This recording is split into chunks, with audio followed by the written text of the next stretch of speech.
big bold letters. Legal notice. Inside was a printout of a complaint Karen had filed with the local small claims court.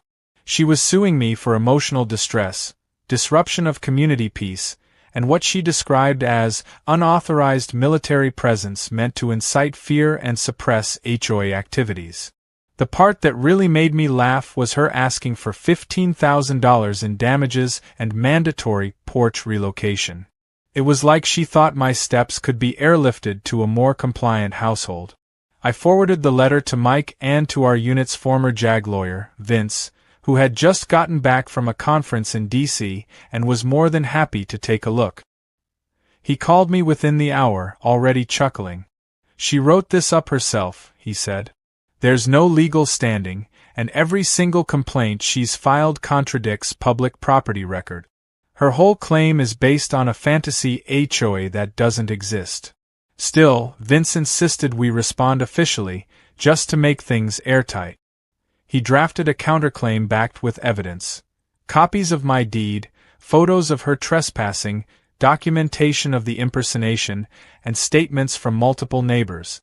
He even pulled in the footage from Tyler's drone showing Karen planting her ridiculous tape posts across my lawn. The icing on the cake was a screenshot from a community Facebook group where Karen admitted in a comment that the HOA was still in early planning stages. Vince printed that out, highlighted it, and clipped it to the top of the file. We sent everything over, and within 3 days the court rejected her complaint. No hearing. No chance to appeal. Karen had filed under her full name, and the judge's note on the ruling was clear. No evidence of a legal homeowners association or actionable violation of rights. Respondent owns the property in question. I expected Karen to retreat after that. Most people would. But she came back louder. This time, she wasn't alone. She had tried to rally a few neighbors to her side. 3 households, all recent transplants who hadn't figured out Karen's game yet. They stood on the sidewalk with handmade signs that read things like "End Porch Occupation" and "Protect Our HOA Vision." It looked less like a protest and more like an awkward picnic where nobody brought snack. One of the signs was written in glitter pen. Another spelled "Neighborhood" wrong. I sat on the porch with Mike and Vince, watching the small group try to chant. They weren't particularly loud. A few passing cars honked, but it was unclear if they were supporting the protest or mocking it. Probably the latter. Vince raised an eyebrow and said, "Do they realize this isn't a real HOA?"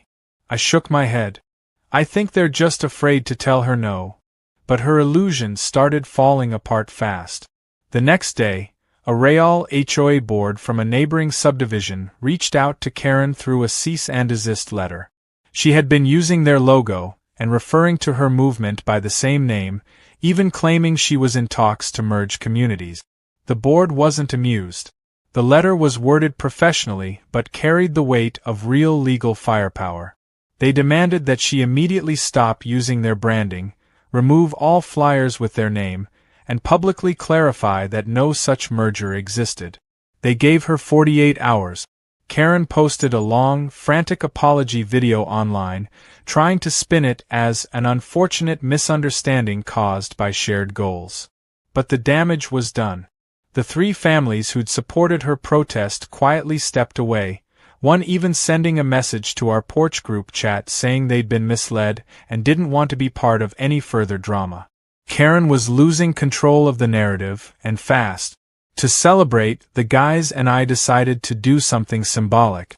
We took a trip to the local hardware store and picked up a flagpole, a sturdy one made of steel with a locking base. We installed it right in the center of the yard, surrounded by fresh mulch and a ring of small solar light. When it was done, we raised 2 flags, the United States flag and beneath it the Marine Corps flag. As we stepped back to admire it, neighbors gathered around, clapping, smiling, taking pictures. One elderly man who'd served in Vietnam wiped his eyes and said, "That's the best thing I've seen on this street in 20 years." Karen, of course, was watching from across the street. She had her arms folded, her mouth tight, and the ever-present clipboard still clutched in her hand like it held the secrets of the universe. But she said nothing. She didn't march over. She didn't yell. For the first time since this all began, she was still. A few days later, I heard some interesting news from a mutual contact, Karen's landlord. He had seen everything online, the videos, the protest, the legal mess. He had no idea she was pretending to run an HOA or dragging his property into drama. Apparently, he'd received several inquiries from actual HOA boards asking why his tenant was impersonating their leadership. That was enough. He gave her formal notice of lease termination for violating her rental agreement by creating community conflict and exposing the property to legal risk. The last time I saw her, she was loading boxes into a moving truck. She didn't look angry anymore. Just tired. Worn out from fighting a battle that never had a chance. I didn't gloat. I didn't say a word. I just sat on my porch like I always had, Scout beside me, coffee in hand, watching the world return to peace. By sunset, the truck was gone, and the house across the street was quiet. No more flyers. No more tape. Just the sound of crickets and the soft rustle of flags in the breeze. The false queen of a make-believe kingdom had finally abdicated. And all it took was truth, unity, and a porch full of Marines who weren't about to let a bully win. The neighborhood settled into something like normal after Karen's departure, but it wasn't the same kind of normal that existed before her arrival. It was quieter, yes, but there was also something stronger about the street now, something more connected. The neighbors who had once kept to themselves now lingered on walks, stopping to chat, share updates, or simply say hello. People waved more. They smiled more. It was as if everyone had exhaled the tension that had built up during Karen's absurd reign, and now, for the first time in a long time, they could breathe easy again. My porch became a place of gathering without even trying. I'd come out with my morning coffee, and someone would already be waving from across the street. Some days, Jack would swing by after a shift with breakfast sandwiches and stories. Tyler dropped off a USB with edited drone footage stitched together with local news clippings and neighborhood posts. He called it Operation Porch Shield, the full timeline. We watched it one night under the stars on a projector screen someone had brought over, and the whole block showed up with lawn chairs and snacks. People laughed, pointed at the moment Karen's car got towed, and cheered when the flag went up. No one said it, but everyone felt it. Something powerful had happened here. We'd reminded each other what community meant. A few weeks passed, and just when I thought things had settled permanently, I received an unannounced visit from an older gentleman in a dark blue car. He pulled up slowly, stepped out in a crisp blazer, and approached with calm purpose. I stood from my seat on the porch, watching curiously. Scout, sensing the man wasn't a threat, stayed curled up, half asleep. The man introduced himself as Colonel Whitaker, retired from the United States Marine Corps. He'd heard about the neighborhood showdown from a mutual contact, one of the officers in my old unit who now worked in D.C., and he'd made the drive just to shake my hand. We sat together for a while, talking shop, laughing about boot camp memories and shaking our heads at how entitlement seemed to grow louder the further it was from actual authority. Before he left, he reached into his pocket and pressed a challenge coin into my palm. It was one of those thick, heavy ones, the kind with real weight, both literal and symbolic. He looked me in the eyes and said, "You reminded people what silent strength looks like. That matters." I didn't expect that kind of moment to move me the way it did, but it stuck with me. That coin didn't just represent military service.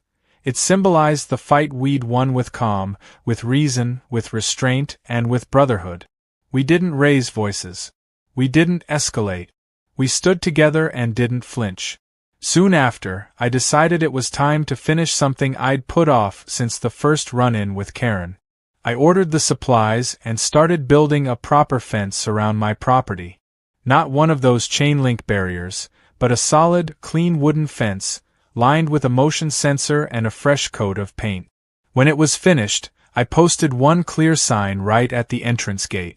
It was carved in bold black letters on stained cedar: "Private property. Trespassers will be removed by the owner or his unit." Some folks chuckled when they saw it, but no one misunderstood it. It wasn't about intimidation. It was a boundary, and one that would never again be crossed by someone looking to play queen on stolen land. As summer deepened, the yard became more than just a place for me. Families brought their kids to play in the open space. Neighbors brought folding chairs and coolers, using my porch as the unofficial meeting spot. We had cookouts, fire pit nights, and even a 4th of July celebration that brought out half the town.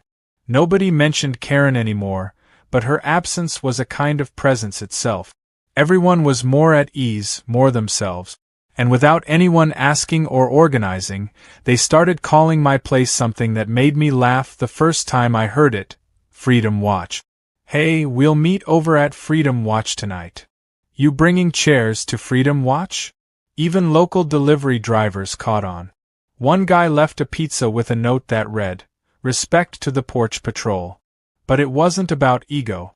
None of it was. It was just a porch. Just a house. What had made it special was the stand we took, quietly, firmly, and without backing down. It wasn't about revenge, or rubbing her nose in it. We never needed to stoop to her level. That's what made the difference. We simply stood our ground until the storm passed. I thought often about what might have happened if we hadn't pushed back. If Karen had managed to convince just a few more people. If she'd gone unchecked. If fear had won instead of unity. It reminded me that it doesn't take a whole army to stop a bully, just a handful of people who refuse to be bullied. One evening, as the sun was dropping low and the sky was painted orange and gold, I found myself back on that porch, alone this time, sipping the same coffee I'd had the morning this all began. Scout lay at my feet, old and content, watching the trees sway. The flags flapped gently above. The porch light clicked on with the dusk. It was peaceful, strong, home. There was no drama anymore. No shouting. No flyers. No imaginary laws being stuffed into mailboxes. Just quiet strength and the occasional laugh from down the street. Every now and then, a new neighbor would move in and ask about the flagpole or the sign at the gate, and someone would always tell the story. It had become neighborhood lore. The time a woman tried to take a porch, and instead built a legend. The time Marines returned not with weapons, but with chairs and coffee and calm resolve. As I sat there, watching the day slip into night, I felt something deep in my chest. Not pride exactly, but something more grounded. Gratitude. For my brothers. For the people around me. For the simple power of truth. And for that stubborn little porch that stood through it all. So I leaned back in my chair, stretched out my legs, and let the quiet wrap around me like a well-worn blanket. And with the last rays of sunlight glinting off the Marine Corps emblem in the flag above me, I raised my cup and whispered to no one in particular, "Some folks really do learn the hard way." Then I took a slow sip and smiled.